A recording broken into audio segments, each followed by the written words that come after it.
which was not really wide enough even for a single vehicle in many places. There were sheer drops of many thousand feet waiting for you if you made a mistake, and I gathered later that several people had perished on this road in the past.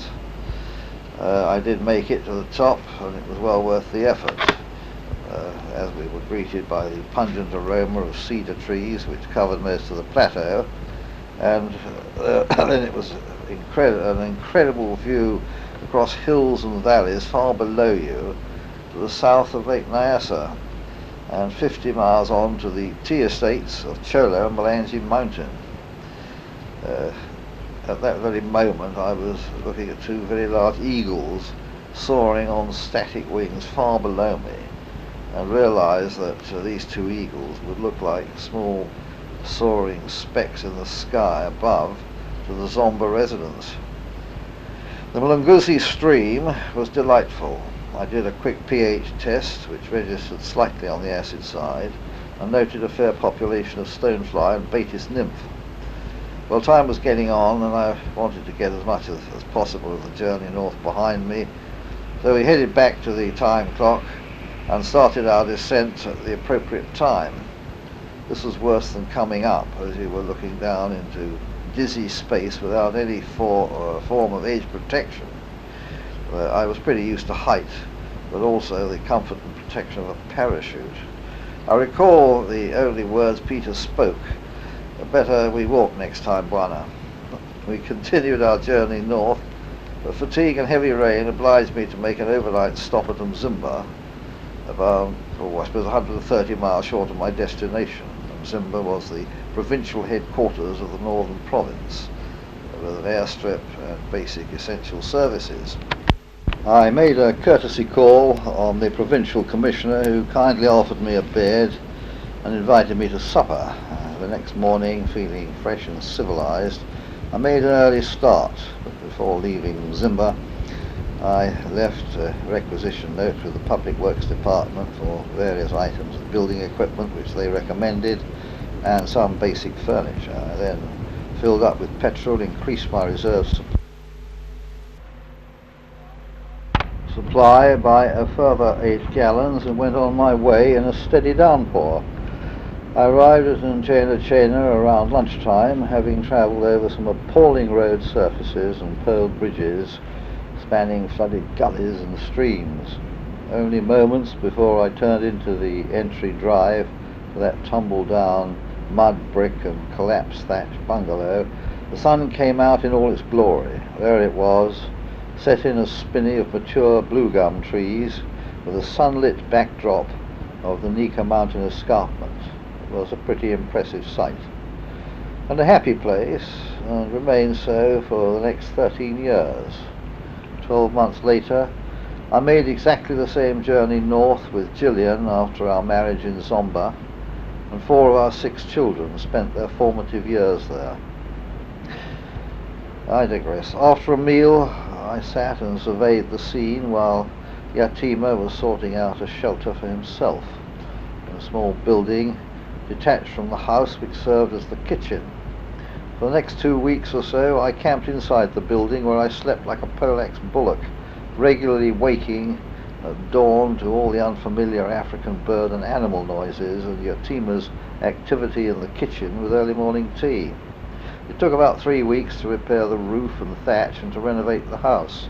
There were plenty of willing hands who made bricks, which the sun dried out in a few days, and there were masters at mud plastering and whitewashing, and all the while they sang and flashed those incredibly white teeth.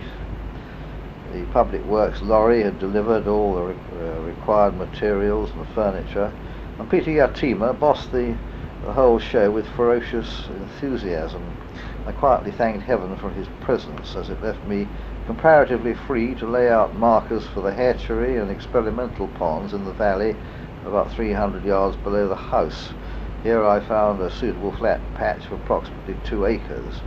To start with, it was a matter of stacking and burning. When the area was clear, I built a substantial boulder and wire netting dam in the Nyassaland stream, which skirted the cleared area and was clearly visible as a small white gash some 2 miles distant, where it fell from the scarp edge of the Nika. All the work was done by casual labour and hand tools, and the days simply weren't long enough. There were several half-buried granite boulders on the site, some weighing well over a ton. These were excavated by digging all round and underneath, and then being levered out of the ground with a 20-foot blue gum tree pole and sheer muscle power, and finally rolled away to the margins. They worked with a zest and the usual rhythmic singing, and with increased enthusiasm as they began to see and understand what this crazy white man was creating. Well, within 3 months the basic hatchery and various stock and observation ponds were completed and filled. The hatchery house was constructed with blue gum pole uprights, a bamboo framework, wire netting and timber sides, and roofed with a 20-foot square rush mat woven at the site for £3. The through flow was controlled by an adjustable wooden sluice set in the channel excavated from the stream dam. Finally, a 300-yard roadway was cleared from the bungalow down to the hatchery site, and 2 years later we bridged the Nchena stream and cut a 100-yard road to the adjacent Tipwiri Valley, where I constructed a fish farming school and 3 acres of experimental indigenous fish ponds. A resident African watchman, Patson Woe, was installed in a mud and thatched hut with a view over everything. He was another gem of a man who regarded everything as his own private property and regally conducted every passing visitor over the whole complex. And within a reasonable space of time, everything looked as if it had been there for 20 years. We did have communication with the outside world in the shape of a noisy, open-sided diesel bus which belched black smoke and occasionally arrived with male and African passengers. During the dry season, everything and everybody on board became covered in a red clay dust, and they looked like visitors from Mars. I had not yet had an opportunity to go up to this 7,000-foot plateau to see its wonders, or test the many legendary stories repeated by the local hill tribe known as the Tumbuka-speaking Mpoka tribe. I frequently considered this towering escarpment from Nyassaland, usually fringed in cloud, and on one occasion with a rim of fire and smoke and a huge grass and bush fire, gave it the appearance of an active volcano. Most of what I heard of the Nika legend came to me from Peter Yatima second hand, and involved a predatory Kaulimi pond serpent dying from a cold mist that could see and follow you, a huge eagle-like bat that could carry you off in its claws, etc. All the locals appeared genuinely afraid of the place, which is probably what saved it from progress for so long. Anyway, it was necessary for me to know if the Chilindra-Rumpi stream up on this 50 square mile plateau would be suitable for the introduction of trout, and to learn something of the species and quantity and quality of the game. I duly set off one morning for the Katumbi track, some 50 miles from Nyassaland. So far, I gathered that this track was primarily used by women, wood gatherers and hunting parties in among the tree-lined foothills, but it did go right to the edge of the plateau grassland. Anyway, I took Peter, who was from the south and afraid of nothing, my rifle, a shovel, axe, rope and emergency rations, but it turned out that what I really needed was a bulldozer, chainsaws and a winch.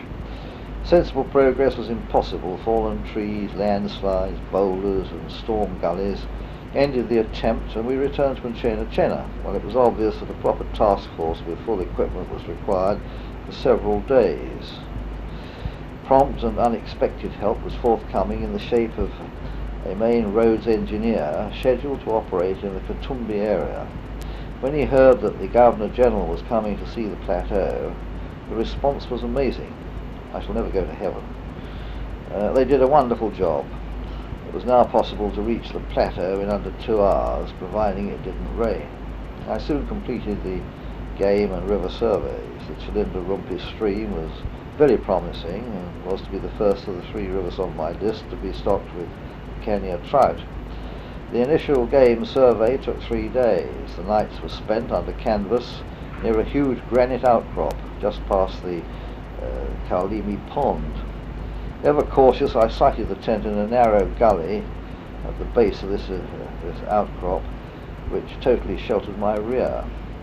I had also brought a good supply of firewood collected by Peter on the way up, and the usual pressure lamp. It was now that I realised just how curious and tame these Nika animals were. We almost had 2 lions sharing the friendly atmosphere of the camp with us. Peter was constantly advancing and waving lighted sticks, which he kept dipped in the paraffin tin. He kept the visitors at a safe distance, and it was certainly the longest period that I'd ever kept the safety catch off a loaded gun. I'm sure that these animals didn't have any culinary intentions, as their natural food was so readily available, but it was a tiring experience and I wasn't going to repeat it. The game population up in that 7,000 foot high paradise of rolling grassland was in quite exceptional condition. They were also contented and sleek and looked for all the world as though they'd just come from the dry cleaners. You could go up to within a stone's throw without unduly disturbing their peace, and there was a very noticeable absence of flies, which I think had a lot to do with their tranquility. There were large and small herds of roan, sable, eland and kudu, some peacefully mixed with zebra. There appeared to be a nice balance of lion, leopard, hunting dogs with their enormous ears, and bird life varied with the seasons, particularly the smaller varieties, which I was not able or qualified to identify. I was able to record Stanley's bustard, red-legged franklin, button and harlequin quail, widow birds, black duck, malachite kingfishers, dippers and wagtails. Another intriguing feature of this elevated floral paradise was the presence of small patches of primeval forests, less than an acre in most cases, and located at the bottom of small damp pockets. A forestry expert told me later that they were relics of more extensive coverage in the distant past, which was destroyed by periodic fire. Another very interesting observation came from a southern Rhodesian geologist who said that the 50 square mile base of this plateau was originally one huge mountain that had eroded away over millions of years. This mountain must have been an incredible sight all those millions of years ago, towering above Nyassaland with its prehistoric animal and winged inhabitants. I don't suppose my shotgun would have been much help in those days. The newly constructed ponds at Nyassaland had been filled and allowed to settle down for a few weeks, and I spent a day at a small lagoon near Florence Bay on Lake Nyassa, netting a variety of local fish. We also inadvertently included a 5-foot monitor lizard in one haul, which tore a large hole in my precious seine net. These fish were transported back to Nyassaland and placed in a half-acre observation pond, where they were to remain for a full year to check on survival, reproduction, growth, etc. 2 species of mouth-breathing tilapia eventually proved very suitable for African domestic fish ponds and for estate dams, and were later distributed in their thousands as fry and fingerlings all over the country. I've now surveyed all the most likely rivers over 3,000 feet suitable for the introduction of trout as a future source of tourist and local revenue. 2 in particular appeared to have suitable chemistry, temperatures and food fauna, with good gravel beds in their foothills for spawning. These were the Kaziwi-Ziwi and the North Rumpi, both approximately 12 miles north from Nyassaland. The third I've already mentioned on the Chilinda Rumpi Plateau at 7,000 feet, up on the grasslands. My director had made arrangements for me to spend a period with the Kenya Game Department in July 1950 to study their methods and experiences prior to my own artificial stocking and rearing programs.